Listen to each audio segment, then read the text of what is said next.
First of all, thank you so much for the nice introduction, and Assalamu alaikum to distinguished guests and the youth of Pakistan. Thank you. I will start because I belong from civil society, so we are famous for being advocate of every issue, and today I will be the advocate of youth also. मैं एक story से शुरू करूंगा youth की कि Korea में एक जहाज जो है ना वो चल रहा था, वो क्रैश हो गया कोरियन एयरलाइंस का। अच्छा जी, कोरियन एयरलाइंस का।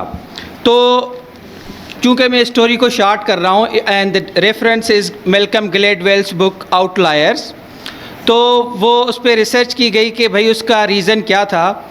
तो जो फाइनल आउटकम उसे तकरीबन 200 के करीब लोग जो थे उसमें more than 200 died, and one of the reason was कि जब वो जहाज़ नीचे चला रहे थे उनको वेट करना पड़ रहा था, तो वो उन्होंने जो कंक्लूजन निकाला, the conclusion was the senior pilot was not listening to his young pilot because there is a tradition in the South Asia कि हम बच्चों को या नौजवानों को सुनते नहीं हैं।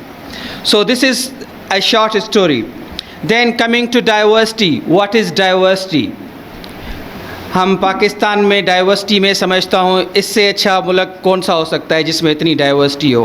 We come from different provinces, we have different languages, we have also many religions, and then we have so many different religious orientations, we have so many life experiences.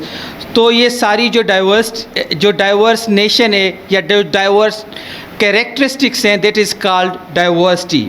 And diversity की सबसे अच्छी बात यही है जो हमने सुना अपने इसमें इनाग्रेशन स्पीचेस में, embracing it within, it is the most powerful thing, and then of course that is called also inclusion.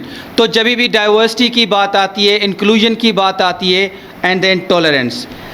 अच्छा, अभी मिसकॉन्सेप्शन सोसाइटी में एक ये रहता है कि यूथ जो है एक प्रॉब्लमेटिक है। Now I am quoting the academic research and I think my colleagues from the academia they will also support me कि यूथ में कैपेसिटीज़ नहीं है। When I say this I mean because we civil society work in the rural areas, because we work with the people with the youth who are not fortunate mostly like you who are in the universities, so I will represent the whole youth of Pakistan.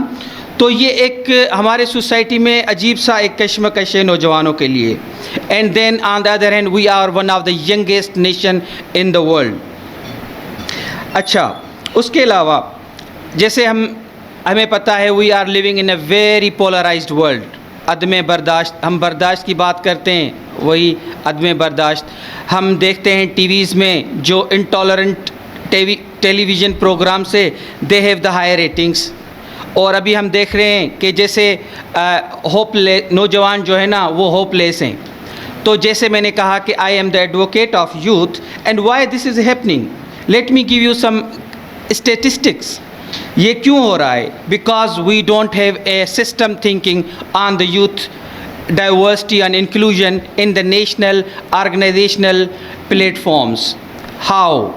हमने convention on the rights of the child जो कि 18 years तक बच्चों को जो है article 2 के तहत उनको इंगेजमेंट की हमने स्टेट ने वादा किया है कि we will provide them the inclusion opportunities. Still we are among the 154 out of 183 nations in youth development index. उसके अलावा डिफरेंट कॉमनवेल्थ की जो स्टडीज़ हैं उसमें भी हम यूथ इंक्लूशन में बहुत पीछे हैं। एंड देन हमारी 30% यूथ तो एजुकेटेड ही नहीं है, imagine now this. And then